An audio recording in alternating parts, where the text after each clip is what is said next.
Assalamu alaikum wa rahmatullahi wa barakatuh. Now, when most people hear a very new concept in their ears, the question which they usually ask, what is it? But now, let's try and think about it. A better question which maybe you're supposed to be asking is, what does this thing do? Yani, what is its function? Now, how do we understand that further?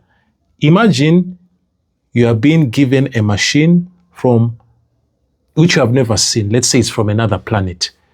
Now, before learning its name or what it is, you would first sit down and watch and observe. How does it work? You would observe its purpose, what it produces. Now, after understanding its function, now there it will help you understand its nature. The same applies to what I'm going to talk about, the new concept, which mostly I think it's foreign to your ears. It's called Tajanus al-Qur'aniyya. Or we can just simply say the sound harmony of the Quran. And how does that sound harmony affect the way we listen? Because let's face it, the Quran primarily, it's for listening when you recite. So when you listen to the Quran, I think you have ever noticed that some ayahs feel very powerful.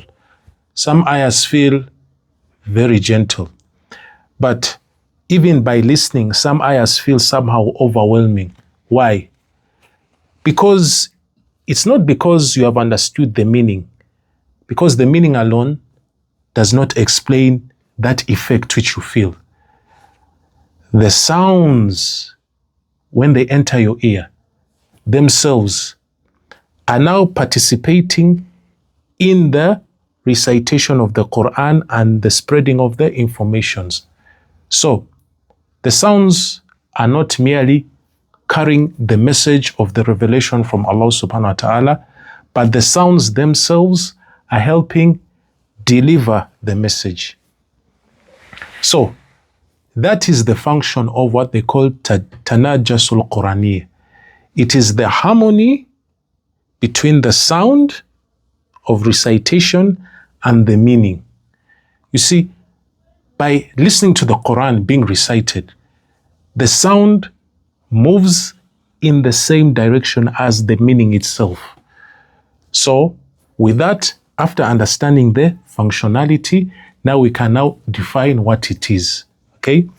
Now, Tajanus is the purposeful cooperation of the sounds, the letters, and certain sound patterns within the recitation of the Quran. Yani, with that you have to know what's the end goal, what's the end result, to reinforce the meaning, the real meaning in the Quran. It's just not just some random repetition of some sounds. It's not just, okay, this sound sounds similar the way it is, but the purpose of this sound is to also have the same meaning as the real meaning itself. That's why you find that the Quran moves people despite not even understanding what the words mean in ancient Arabic. So at this point, some people may also make a mistake and think, when I'm talking of tanajjus, I'm talking about rhyme. But I'm not talking about rhyming words. Because rhyme, it's like the function is, do these sounds really match each other? Like especially the ending sounds of maybe a poem. But when you talk of tanajjus, it asks the questions. Why do these sounds belong here in this particular ayah? You know, we can also try and still talking about rhyme. When you talk about like the necessary rhyme, there can be a lot of jargon, it may not make sense, or talking of some fairy tale which does not even have any real meaning, but it just rhymes. But now when we're talking about the Quran, Tanajjus is about how the sound strengthens the meaning inside the message. It's all about focusing on the message of the Quran. And please, I'm not talking about tajweed here. Don't confuse Tajanus with tajweed. a proper explanation of tajweed. Tajweed teaches me and you how to pronounce the letters correctly. But on the other hand, Tajanus asks why particular sounds appear or why do they sound the way they do. Let me just give you a good analogy. When we talk about tajweed, tajweed studies the bricks, but Tajanus studies the design. You see, when a building is built, it may be a house but of different architectures, but same brick. So that's the difference, that's the relationship between Tajanus and tajweed. Now, in my previous video, I want us to consider these words. When Allah subhanahu wa ta'ala is talking about the day of judgment, Allah subhanahu wa ta'ala in another surah, Allah uses al-qari'ah. Allah subhanahu wa ta'ala uses another word, was-saha. And Allah subhanahu wa ta'ala uses al-haqqa. All of these talk about the judgment day. They deserve overwhelming attention because it's talking about a very big reality, which is the judgment day. But now notice as you pronounce these three words, how the sounds themselves feel very strong, very heavy, and impactful. The sounds when they reach the ear, okay? The meanings after you study, they really work together.